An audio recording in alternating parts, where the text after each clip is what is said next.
I'm Dr. John Kruse, and today I'm going to be talking about diagnosing ADHD.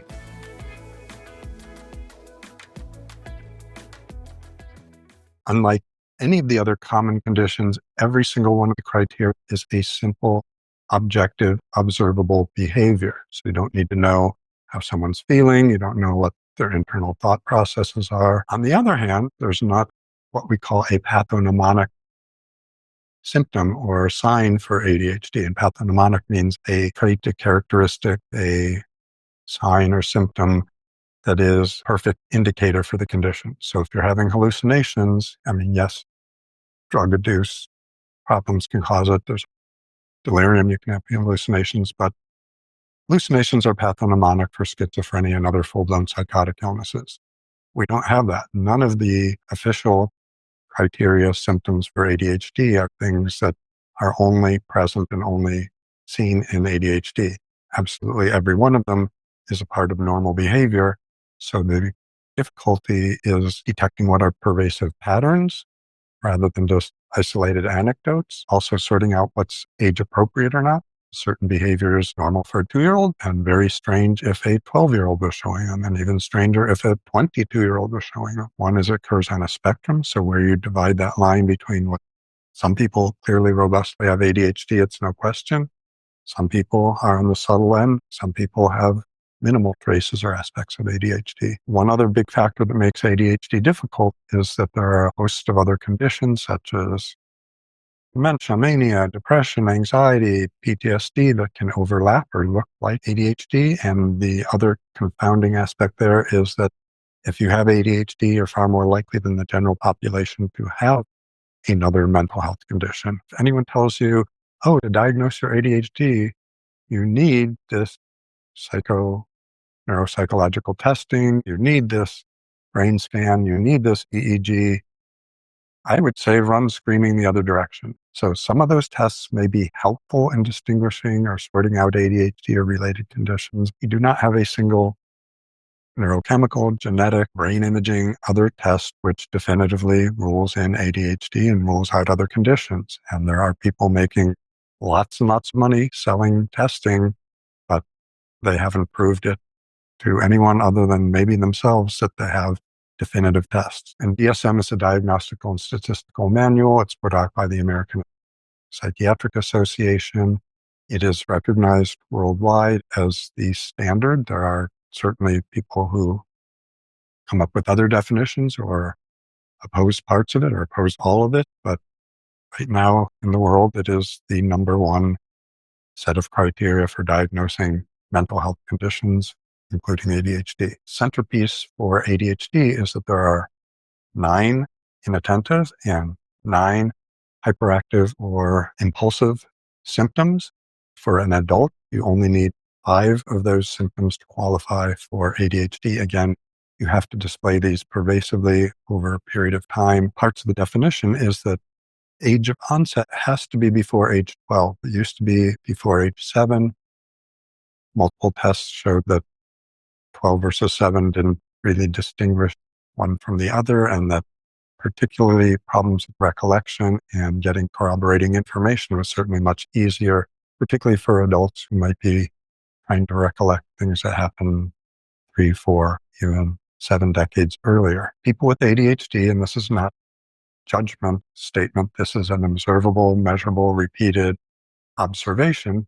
In general, people with ADHD are really poor at recollect that they were like at an earlier age, and including there have been several studies looking at kids who were in treatment programs in their university hospital. So it's not even just regular treatment. They were being brought in for studies. They were being looked at extensively for their ADHD. And when they were re-examined, not even 2 decades later, in more than one study, less than half of them acknowledged any history of ADHD as children. Different studies came up with slightly different numbers, but there was no apparent reason to be lying or to be hiding or covering up. They were seeking treatment at the present time for ADHD. A few years ago, I saw an executive. He was in his mid-50s. He was running his 3rd startup, Silicon Valley tech startup company. The other 2, he had very successfully started and then got into conflicts with his co-founders and staff he had brought on and was essentially kicked out of the first two. And that looked like it was beginning to happen on the third one. And when he came in, he was distractible. He was cutting me off. He was restless. So he came in for anger management issues, which is what he thought was his only problem. When I presented that this looks like ADHD, his assessment was these symptoms only came up in the context of him being about to lose his company. And at the end of the session, I explained in detail what ADHD was, and it was very likely he had some of these symptoms as a kid, and I suggested he go back and check with his family. So he had, I think, 5 or 6 living siblings. Again, he was in his 50s. And every single one of them that he talked to said, "No, Joe, you were absolutely like this when you were 7, 8 years old. You would cut people off. You would run at the mouth. You would not listen when you're spoken to. You would." So again, getting an accurate recollection can often be difficult. And sometimes you can ask about anecdotes the person doesn't associate with ADHD, but which clearly seem to, or you can ask things like, people think you were spacey, or what were your nicknames? Another requirement is that someone displays these symptoms in more than one setting.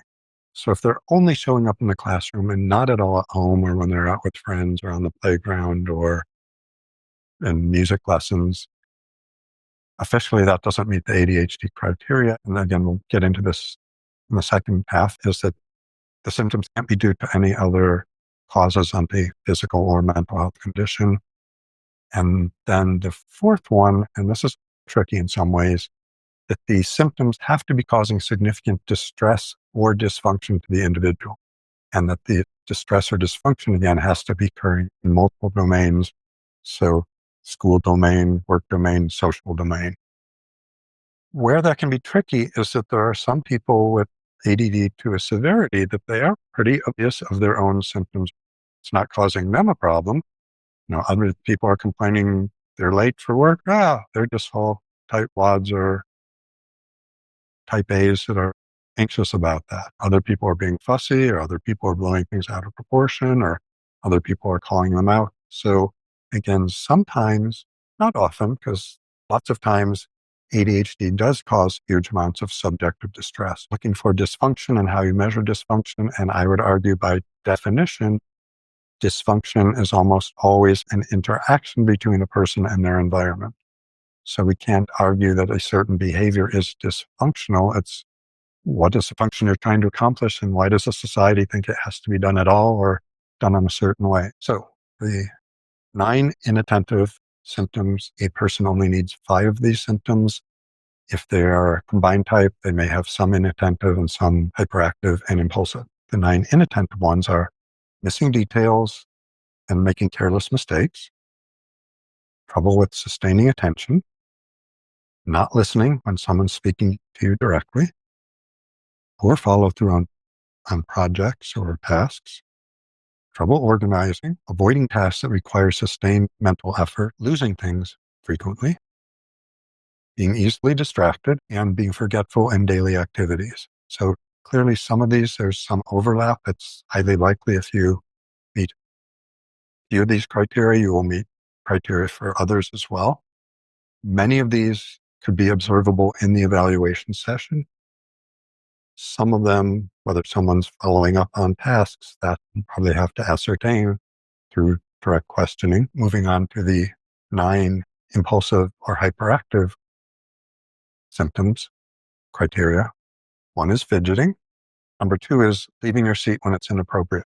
Most of these criteria are written originally for children, and some of them have been adapted to try to meet adults as well. So for children, running or climbing when it's inappropriate to do so, and for adults, it could just be restlessness. And again, this would be whole body movement of moving around, trouble settling down or sitting.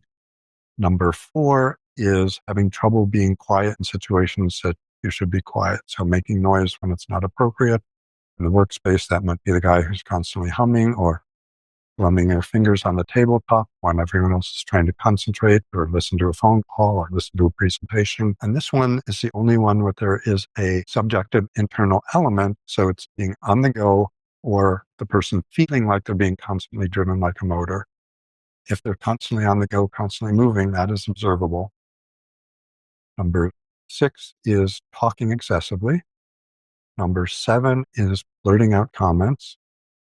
Number 8 is acting out of turn, cutting in line. Number 9, interrupting or intruding on people's personal space. So getting too close, cutting people off. Hit one of these criteria, it's pretty likely you'll at least hit some of the others, because some of them are written so much that there is a lot of overlap.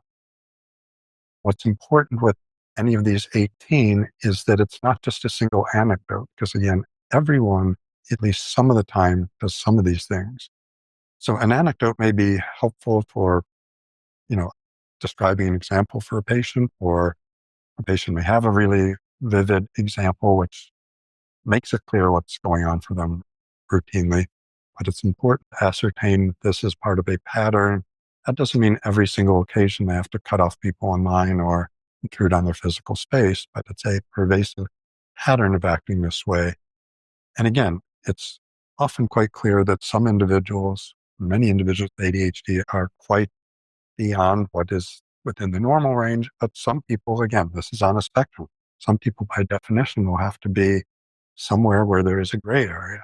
And usually if they are in gray areas for multiple of these symptoms, you might just wind up saying you have lots of ADD symptomatology, but it might not meet the full diagnostic picture.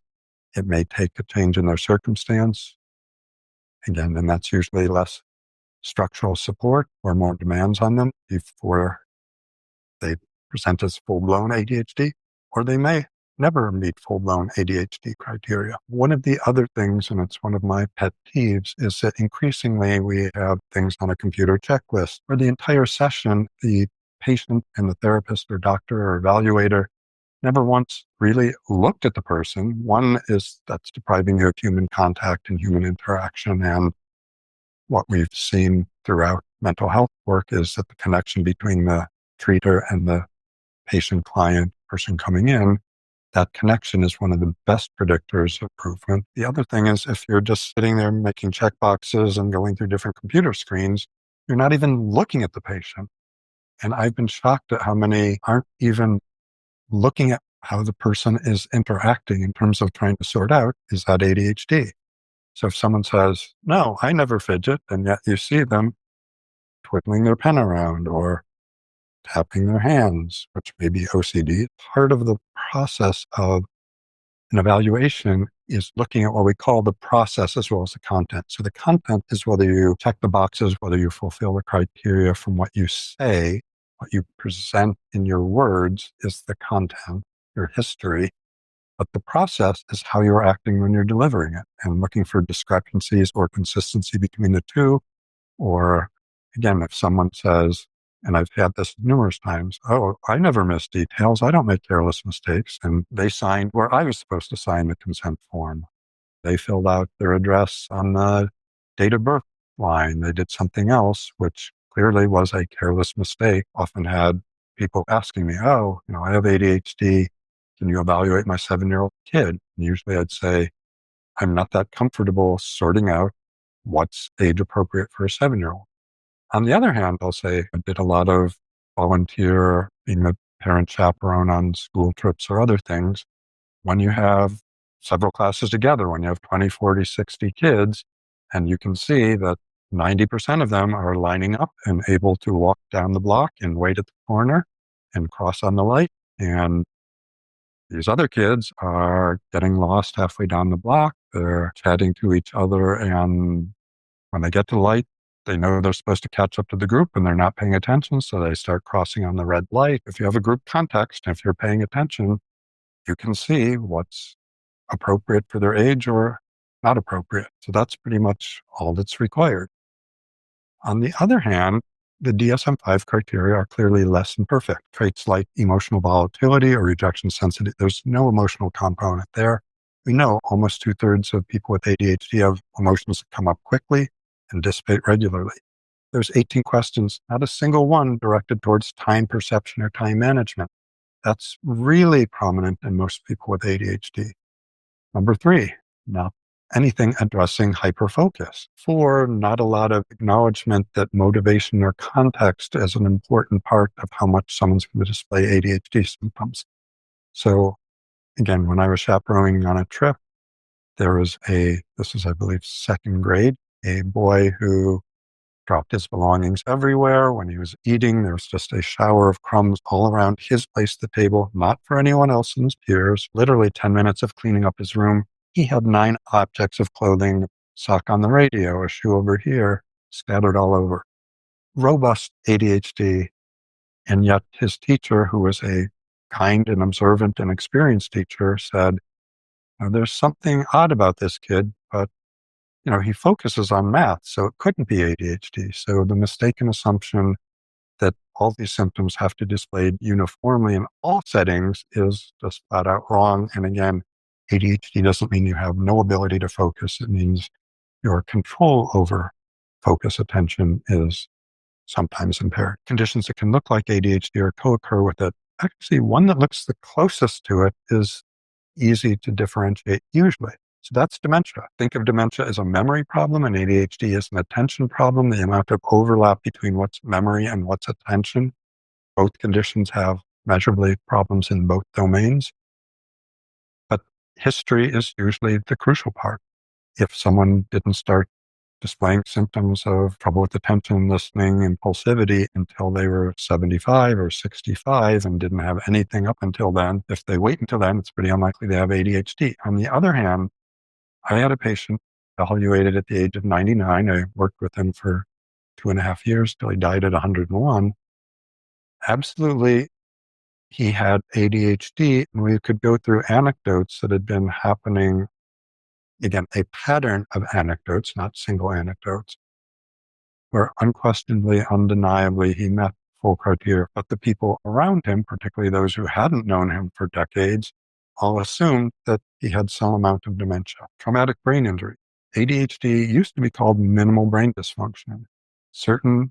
Depends on what part of the head his brain is damaged and how severely. By the official DSM criteria, if your symptoms are due to head trauma, it can't be ADHD.